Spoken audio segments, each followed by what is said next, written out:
Look at this photo. Really look at it. On the left, you have Donald Trump at campaign rallies. On the right, you have Adolf Hitler. Same gestures, same energy, same posture directed at a crowd hungry for someone to blame. And before you scroll away, I need you to stay with me because this video is not about comparing two men.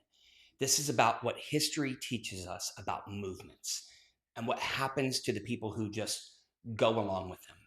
In the 1930s, Germany, Hitler did not rise to power alone, y'all. He had politicians who knew better but stayed quiet because they wanted to keep their seats.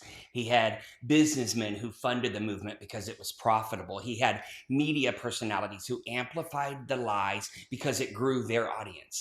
He had everyday citizens who showed up to the rallies, who wore the symbols, who reported their neighbors and cheered for it. Some of them were really true believers. Many of them were just going along to get along. History does not make that distinction kindly. When the Nazi regime fell, the world did not just punish Hitler and then move on. The Nuremberg trials prosecuted military leaders, politicians, judges, doctors, and even businessmen. Denazification programs were implemented across Germany, removing anyone who had actively supported the regime from positions of power in government, education, law, and media. Companies that used forced labor or funded the Nazi Party were dismantled or forced to pay reparations. The defense of "I was just following orders" became one of the most infamous and rejected arguments in the history of human justice. Careers ended, reputations were destroyed, not just for one generation, but for many generations after. Now, look at what's happening today. We have elected officials who have watched rights being stripped away, institutions dismantled, and democratic norms shattered. And they have stayed silent or actively cheered for it.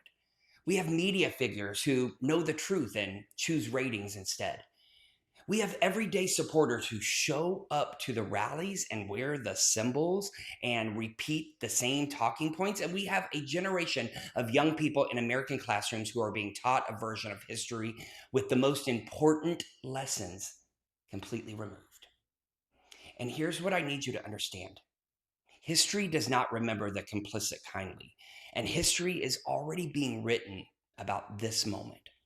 The question is not whether there will be a reckoning. That's happening. The question is which side of it you want to be on. Share this message, tag someone who needs to hear it, because awareness creates desire, knowledge creates power, and power creates a movement. Are we done yet?